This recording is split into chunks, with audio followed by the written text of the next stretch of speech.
La historia de la civilización ibérica está rodeada de silencios, fragmentos perdidos y preguntas que todavía hoy incomodan a muchos historiadores. Durante siglos, la imagen que se transmitió sobre los íberos fue la de simples tribus dispersas atrapadas entre grandes imperios como Cartago y Roma. Pero cuanto más avanzan las excavaciones arqueológicas y los estudios modernos, más evidente resulta que la realidad fue mucho más compleja. Los pueblos ibéricos desarrollaron ciudades fortificadas, sistemas comerciales avanzados, estructuras sociales organizadas y una identidad cultural profundamente arraigada mucho antes de la llegada definitiva de Roma. Y sin embargo, algo extraño ocurrió. Una civilización que resistió invasiones, guerras y presiones extranjeras terminó desapareciendo lentamente hasta quedar absorbida por otro mundo más poderoso. Y aquí surge una pregunta inquietante. ¿Cómo puede desaparecer casi por completo una cultura tan influyente sin dejar un relato claro de su final? Lo más sorprendente es que, incluso hoy, bajo las tierras de España y Portugal, continúan apareciendo restos que parecen contradecir la versión tradicional de la historia. Antes de comenzar, ¿por qué no te suscribes y te unes a nuestra comunidad apasionada por la historia y la cultura? Aquí descubrirás relatos fascinantes, misterios ancestrales y curiosidades que han dado forma al mundo. Mientras lo haces, activa la campana de notificaciones para no perderte en ninguna de nuestras increíbles historias.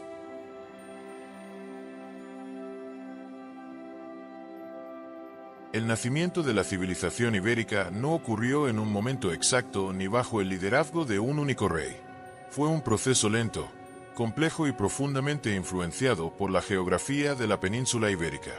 Durante siglos, distintos pueblos fueron ocupando montañas, valles fértiles y costas estratégicas mientras aprendían a sobrevivir en una tierra tan rica como peligrosa. La península era un territorio inmenso, lleno de recursos naturales, pero también rodeado de intereses extranjeros que observaban cada movimiento desde el Mediterráneo. Entre los años 800 y 600 a.C., comenzó a surgir algo nuevo en el este y sur de Iberia. Las antiguas comunidades agrícolas y tribales empezaron a transformarse en sociedades más organizadas. Las aldeas crecieron hasta convertirse en ciudades fortificadas. Los comerciantes comenzaron a intercambiar metales, cerámicas y alimentos con pueblos extranjeros. Las élites guerreras adquirieron más poder.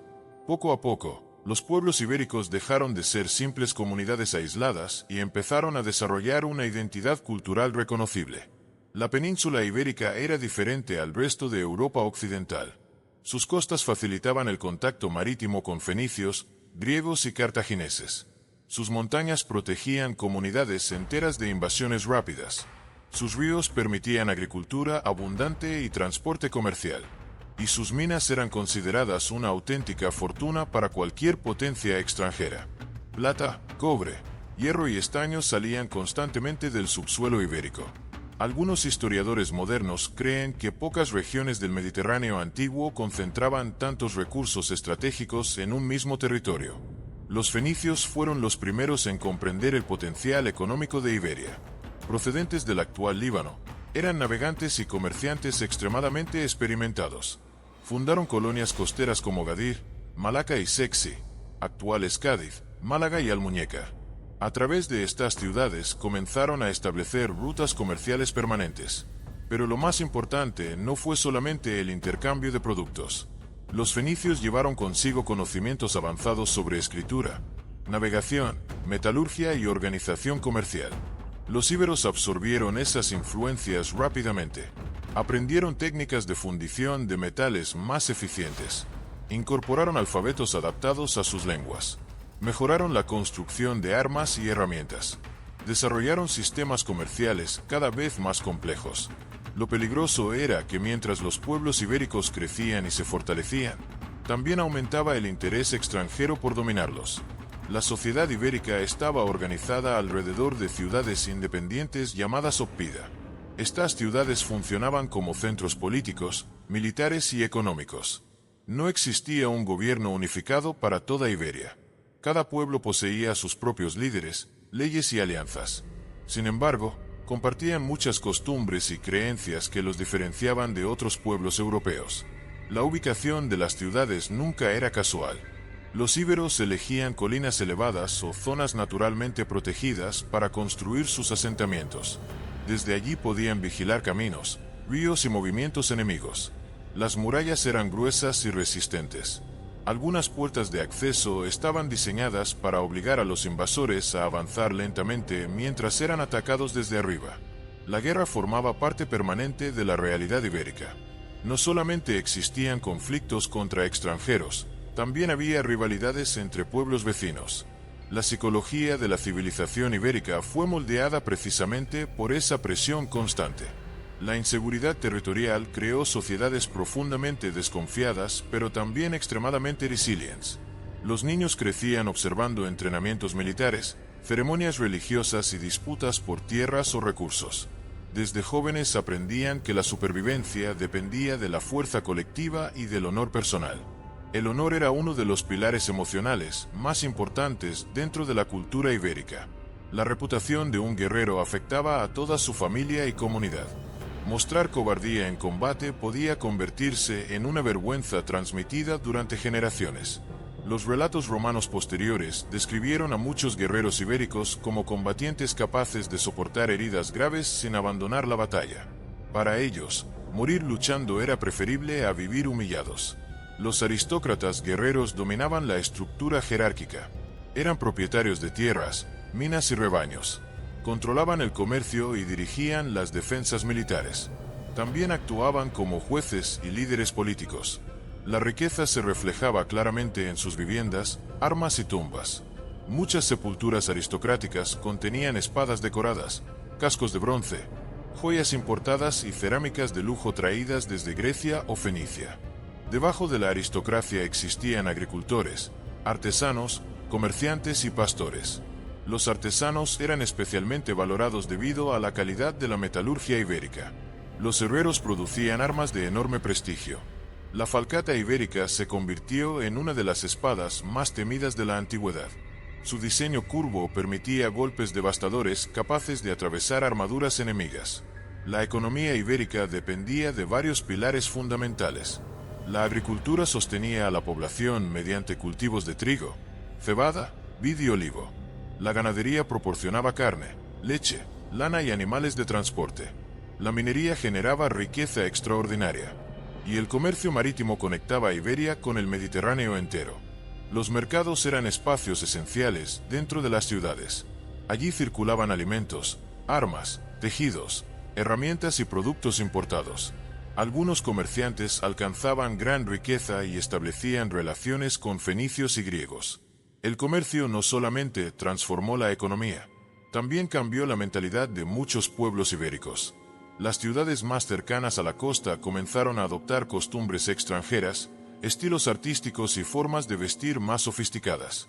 Sin embargo, no todos veían con buenos ojos esa influencia exterior. Algunos sectores más conservadores temían perder sus tradiciones ancestrales. Y ahí empezó una tensión silenciosa que marcaría toda la historia ibérica. La lucha entre preservar su identidad o adaptarse para sobrevivir. La religión ocupaba un lugar central en la vida cotidiana.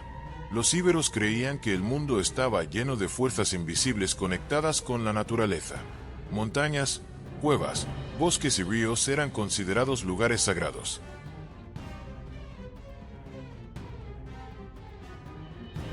La riqueza de la península ibérica comenzó a transformarse lentamente en una maldición. Lo que durante siglos había permitido el crecimiento de ciudades, el desarrollo del comercio y el fortalecimiento de las aristocracias locales, terminó convirtiendo a Iberia en uno de los territorios más codiciados del mundo antiguo. Fenicios, griegos y cartagineses ya comerciaban en la región desde hacía generaciones, pero alrededor del siglo III a.C. la situación empezó a cambiar de forma peligrosa. Las grandes potencias mediterráneas ya no querían solamente intercambiar mercancías. Querían controlar directamente las minas, los puertos y las rutas comerciales ibéricas.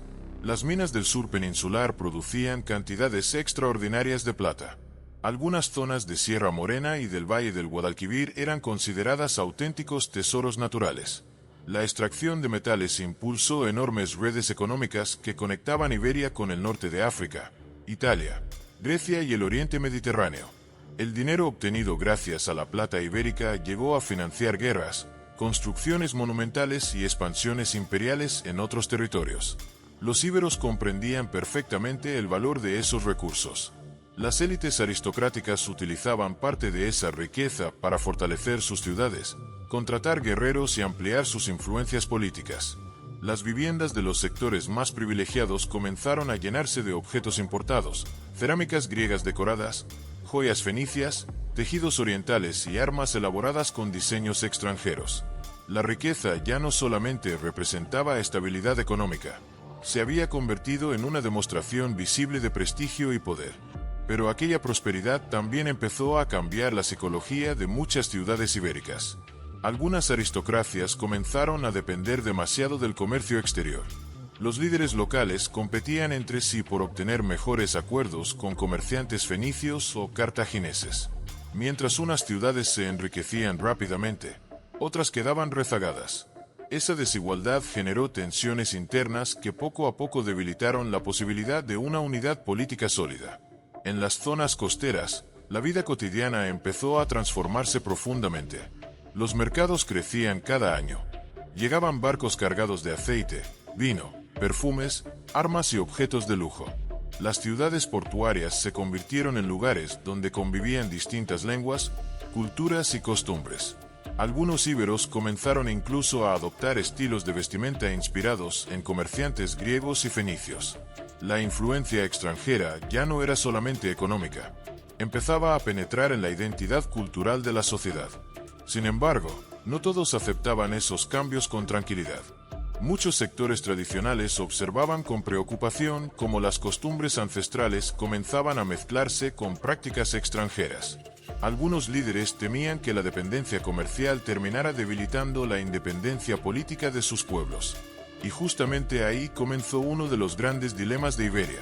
Cuanto más rica se volvía la península, más difícil resultaba mantener el control de su propio destino. Durante el siglo V a.C., Cartago empezó a expandir su influencia sobre el Mediterráneo occidental. Los cartagineses eran herederos de la tradición fenicia, pero poseían una ambición militar mucho más agresiva. Necesitaban recursos, soldados y nuevos territorios para sostener su creciente poder económico. Iberia apareció entonces como la solución perfecta. Los cartagineses comenzaron estableciendo alianzas comerciales y militares con distintos pueblos ibéricos. Algunas ciudades aceptaban colaborar a cambio de protección o beneficios económicos. Otras desconfiaban profundamente de las intenciones extranjeras. Pero Cartago avanzaba lentamente, utilizando diplomacia, riqueza y presión militar cuando era necesario. El gran punto de inflexión llegó después de la Primera Guerra Púnica entre Cartago y Roma, finalizada en el año 241 a.C. Cartago había perdido Sicilia y necesitaba urgentemente nuevas fuentes de riqueza para recuperarse económicamente. Entonces apareció una figura decisiva, Amílcar Barca. Amílcar desembarcó en Iberia alrededor del año 237 a.C. con un objetivo muy claro. No quería simplemente comerciar, quería construir una base de poder cartaginesa en la península. Bajo su liderazgo comenzaron campañas militares destinadas a someter o aliar diferentes pueblos ibéricos. Algunas ciudades fueron conquistadas por la fuerza, otras prefirieron pactar. Los íberos percibían a los cartagineses con mezcla de admiración y temor. Por un lado, Cartago ofrecía comercio, riqueza y oportunidades militares. Por otro, muchos comprendían que la presencia cartaginesa podía convertirse en una amenaza directa para la autonomía local. Algunas tribus resistieron ferozmente, otras colaboraron activamente buscando ventajas frente a rivales regionales. Amílcar murió en el año 228 a.C., pero su proyecto continuó bajo el mando de Asdrúbal y posteriormente de Aníbal Barca, uno de los estrategas militares más famosos de la historia. Bajo su liderazgo, la influencia cartaginesa en Iberia alcanzó niveles enormes. Se fundaron nuevas ciudades como Artadast, actual Cartagena, que se convirtió en un importante centro militar y económico. La presencia cartaginesa transformó profundamente la vida ibérica. Miles de guerreros locales fueron reclutados como mercenarios. Los íberos adquirieron experiencia militar en campañas extranjeras y aprendieron nuevas tácticas de guerra. Muchos combatientes regresaban a sus ciudades con riqueza y prestigio. El guerrero ibérico comenzó a convertirse en una figura temida en todo el Mediterráneo. La psicología militar de los íberos impresionaba incluso a sus aliados extranjeros. Los cartagineses admiraban su valentía y resistencia física. Algunos relatos describen guerreros capaces de continuar luchando incluso después de sufrir heridas graves. El honor seguía siendo central. Para muchos combatientes ibéricos, morir en batalla representaba una forma de inmortalidad social. Las armas ibéricas comenzaron a ganar fama internacional. La falcata era especialmente temida debido a su capacidad destructiva en combate cercano. Los escudos, lanzas y puñales ibéricos también eran muy valorados. Los aristócratas guerreros invertían enormes cantidades de riqueza en armamento decorado, caballos y entrenamiento militar. Pero mientras Cartago fortalecía su presencia en Iberia, Roma observaba con creciente preocupación.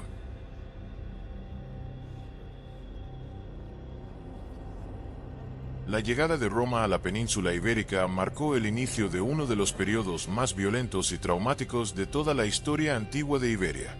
Lo que comenzó como una guerra contra Cartago terminó convirtiéndose en una campaña de conquista total que duraría casi 200 años. Y aunque Roma estaba acostumbrada a expandirse mediante disciplina militar y poder político, muy pronto descubrió algo inesperado. Los pueblos ibéricos no se rendían fácilmente. Después del inicio de la Segunda Guerra Púnica en el año 218 a.C., los romanos desembarcaron en Emporion, actual Ampurias, con el objetivo inicial de cortar las rutas de suministro cartaginesas. Al principio, muchos líderes romanos creían que la campaña sería rápida.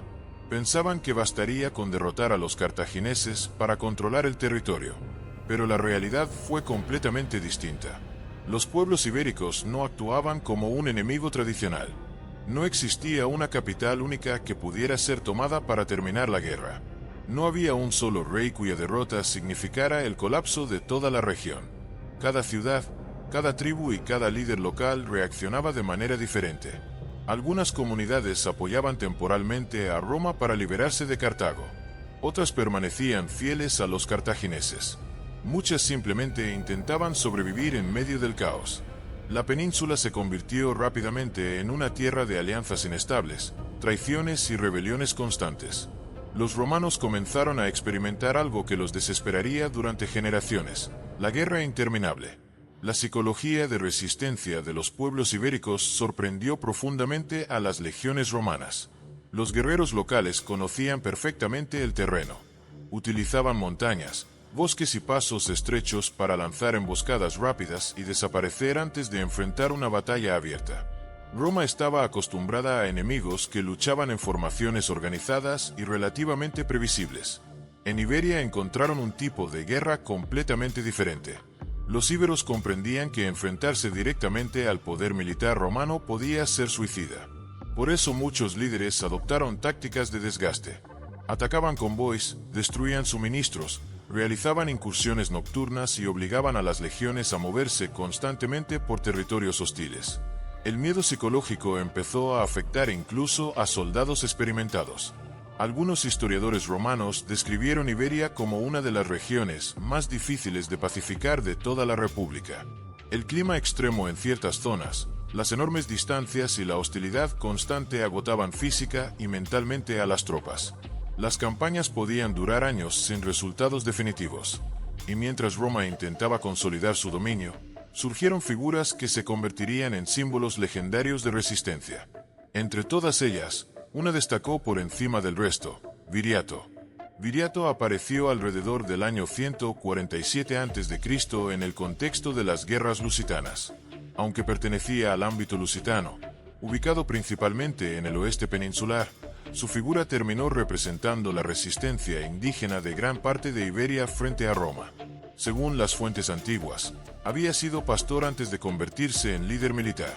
Conocía perfectamente montañas, ríos y caminos ocultos. Su capacidad estratégica fue extraordinaria. Utilizaba ataques rápidos, evitaba enfrentamientos innecesarios y obligaba a los romanos a perseguirlo en territorios donde perdían ventaja táctica. Viriato comprendió algo esencial: Roma podía ganar grandes batallas, pero también podía agotarse lentamente si la guerra nunca terminaba. Las victorias de Viriato comenzaron a humillar públicamente a Roma. Varias legiones sufrieron derrotas inesperadas. Algunos generales romanos fueron acusados de incompetencia. La frustración política crecía en el Senado romano, donde muchos empezaban a considerar Iberia como una herida abierta imposible de cerrar. La figura de Viriato adquirió un enorme impacto psicológico entre los pueblos locales. Representaba la posibilidad de resistir al imperio más poderoso del Mediterráneo. Su liderazgo inspiró nuevas rebeliones y fortaleció el orgullo indígena. Para muchos guerreros ibéricos, él simbolizaba la defensa del honor ancestral frente a una potencia extranjera que intentaba absorber toda su cultura. Los romanos también comenzaron a desarrollar una percepción ambigua sobre los pueblos ibéricos. Por un lado, admiraban su valentía y capacidad militar. Por otro, los consideraban extremadamente peligrosos y difíciles de controlar. Algunos cronistas romanos describieron a ciertos guerreros como hombres capaces de suicidarse antes de aceptar la esclavitud. El honor seguía siendo el núcleo emocional de la sociedad ibérica. Muchas ciudades preferían destruirse antes que rendirse completamente. Las mujeres y ancianos también participaban en decisiones colectivas relacionadas con resistencia y supervivencia. En algunos casos documentados, comunidades enteras eligieron el suicidio colectivo antes de caer en manos enemigas. La brutalidad de la guerra transformó profundamente la vida cotidiana. Las cosechas eran destruidas constantemente. Las rutas comerciales quedaban interrumpidas. Miles de familias abandonaban sus ciudades buscando zonas más seguras. El hambre comenzó a extenderse en varias regiones. Algunas aristocracias locales aprovecharon el caos para acumular riqueza mediante pactos secretos con Roma. Y precisamente ahí comenzaron algunos de los mayores escándalos políticos de la conquista romana. Muchos gobernadores enviados a Iberia eran acusados de corrupción extrema. Algunos saqueaban ciudades aliadas, exigían impuestos abusivos o vendían protección militar a cambio de oro y plata. Las denuncias llegaron incluso al Senado romano. La ambición personal de ciertos comandantes empeoró todavía más la situación. Algunos provocaban guerras innecesarias para ganar prestigio político en Roma. Otros exageraban victorias militares o manipulaban informes oficiales. Iberia se había convertido no solamente en un campo de batalla, sino también en una fuente gigantesca de riqueza y ascenso político para muchos romanos. Mientras tanto, las ciudades ibéricas seguían resistiendo de distintas maneras. Algunas fortalecían sus murallas y almacenaban alimentos para soportar largos asedios. Otras desarrollaban redes secretas de apoyo entre tribus vecinas. La resistencia ya no era únicamente militar, también era cultural y psicológica.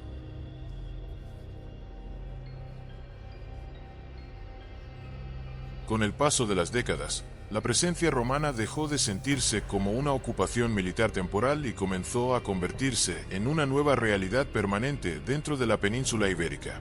Las generaciones más jóvenes nacían viendo estandartes romanos en las ciudades, escuchando latín en los mercados y creciendo bajo leyes impuestas desde Roma. Lo que antes había sido una tierra dividida entre múltiples pueblos independientes empezó lentamente a transformarse en una provincia integrada al corazón del imperio más poderoso del mundo antiguo. Pero precisamente en ese momento comenzó uno de los procesos más inquietantes de toda la historia ibérica. La desaparición de la civilización no ocurrió mediante una destrucción total e inmediata. No hubo un único día donde todo terminó.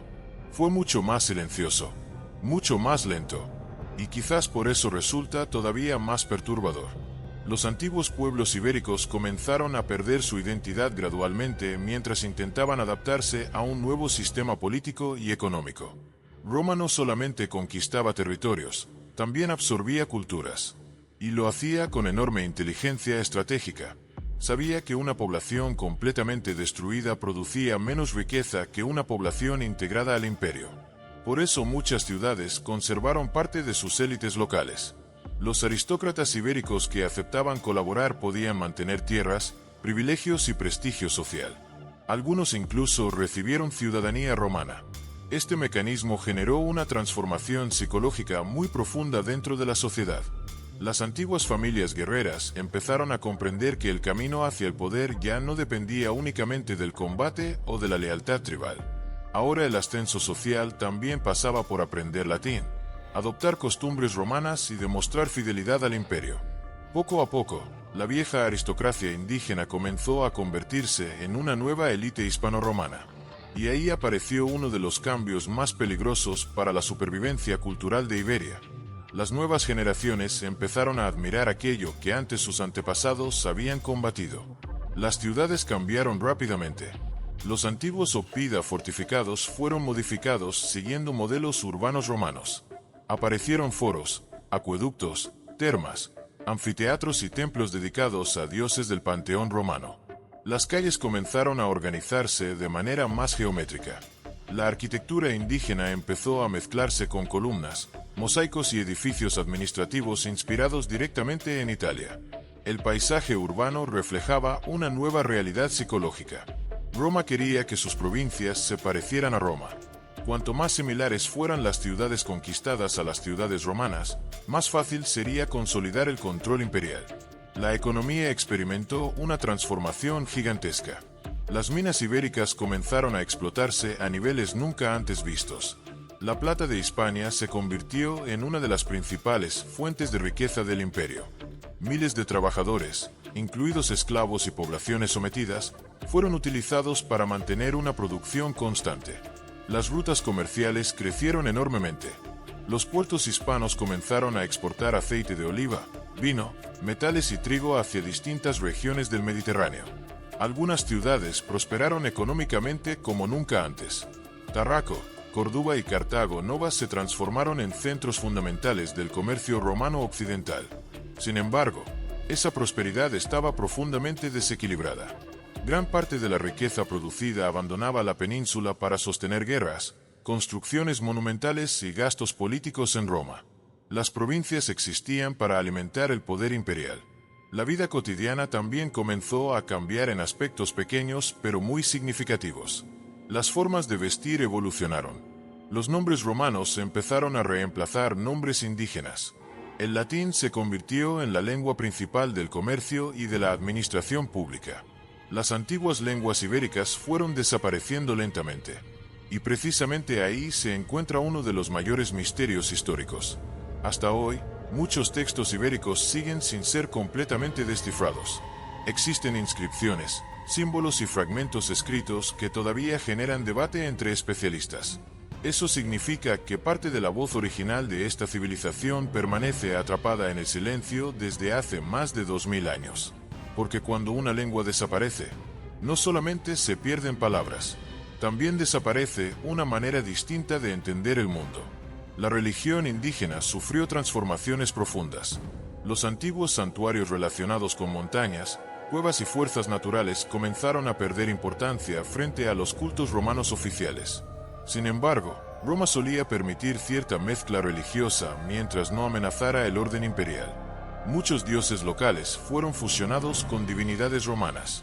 Algunos rituales ancestrales sobrevivieron escondidos bajo nuevas formas. Pero otros conocimientos desaparecieron por completo. Gran parte de la espiritualidad ibérica nunca quedó registrada detalladamente por escritores antiguos. Las ceremonias funerarias reflejan claramente esta transición cultural. Durante siglos, la cremación había sido una práctica central en muchas regiones ibéricas.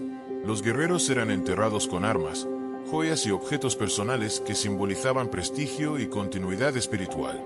Bajo influencia romana, muchas de esas costumbres comenzaron a modificarse. La percepción que el resto del imperio tenía sobre Hispania también evolucionó.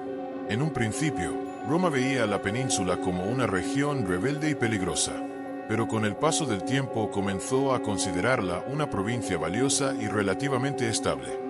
Los hispanos empezaron a participar activamente en el ejército romano, en el comercio y en la política imperial. Algunos incluso alcanzaron posiciones extraordinarias. El emperador Trajano, nacido en Itálica alrededor del año 53 después de Cristo, se convirtió en el primer emperador romano originario de Hispania. Más tarde, Adriano también surgiría desde la península.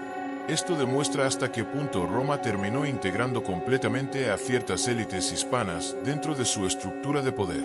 Pero esa integración tenía una consecuencia dolorosa. Cuanto más exitosas se volvían las nuevas generaciones dentro del sistema romano, más distante quedaba la memoria de sus raíces ibéricas originales.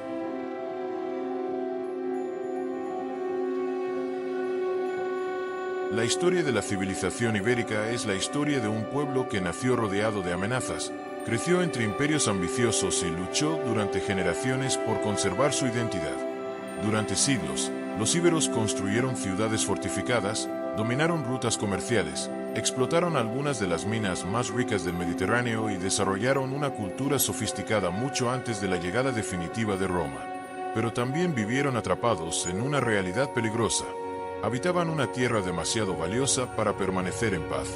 Fenicios, griegos, cartagineses y finalmente romanos comprendieron algo que cambiaría para siempre el destino de Iberia. Quien controlara la península controlaría enormes riquezas minerales, rutas marítimas estratégicas y una posición privilegiada entre Europa y el Mediterráneo. Y justamente por eso, la civilización ibérica pasó siglos enteros resistiendo presiones externas constantes. Sin embargo, lo más impresionante de esta historia no fue solamente la guerra. Fue la capacidad de resistencia psicológica de aquellos pueblos. Los íberos desarrollaron una mentalidad basada en el honor, la lealtad comunitaria y la defensa feroz de su autonomía. Incluso Roma, acostumbrada a conquistar territorios por toda Europa, quedó sorprendida por la dificultad de someter completamente la península. Las guerras lusitanas, la resistencia de ciudades como Numancia y figuras como Viriato demostraron que Iberia jamás fue un territorio fácil de dominar. Muchos pueblos prefirieron destruirse antes que aceptar humillaciones. Para ellos, perder la libertad significaba perder algo más importante que la propia vida.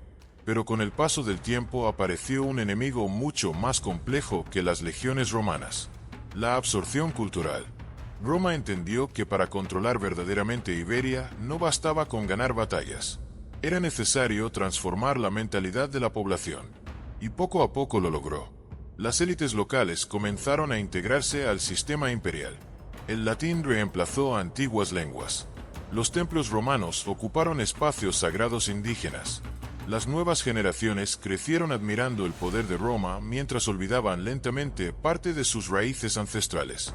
Y ahí se encuentra el aspecto más inquietante de toda esta historia. La civilización ibérica no desapareció de manera repentina bajo una última batalla épica. No hubo un instante exacto donde todo terminó. Su desaparición fue lenta, silenciosa y psicológica. Ocurrió mientras las ciudades prosperaban bajo dominio romano, mientras las familias se adaptaban para sobrevivir, mientras la memoria colectiva comenzaba a transformarse generación tras generación. Porque a veces una civilización no muere cuando pierde su territorio, sino cuando deja de reconocerse a sí misma. Sin embargo, los íberos nunca desaparecieron completamente. Parte de su esencia sobrevivió oculta dentro de la cultura hispanorromana y posteriormente dentro de la identidad histórica de la península ibérica. Sus antiguas ciudades aún permanecen enterradas bajo tierras modernas. Sus símbolos continúan apareciendo en excavaciones arqueológicas. Sus esculturas siguen desconcertando a historiadores. Y muchas de sus inscripciones todavía no han sido totalmente descifradas. Eso significa que incluso hoy, más de 2000 años después, la civilización ibérica sigue guardando secretos. Quizás por eso esta historia resulta tan fascinante. Porque cuanto más se investiga, más evidente parece que todavía conocemos solamente una parte del verdadero pasado de Iberia. Muchas preguntas continúan abiertas. ¿Cuánto conocimiento desapareció para siempre? ¿Qué relatos jamás llegaron a escribirse? ¿Qué parte de la identidad ibérica continúa viva sin que siquiera lo notemos?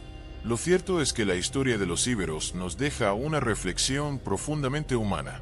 Ninguna civilización es eterna. Incluso los pueblos más resistentes pueden transformarse hasta perder parte de aquello que los definía. Pero también demuestra algo más poderoso. Las culturas nunca desaparecen completamente mientras quede alguna huella de su memoria. Y quizás, en algún lugar bajo las antiguas tierras de Iberia, todavía permanezcan enterradas respuestas capaces de cambiar nuevamente todo lo que creemos saber sobre una de las civilizaciones más misteriosas y olvidadas de la antigüedad.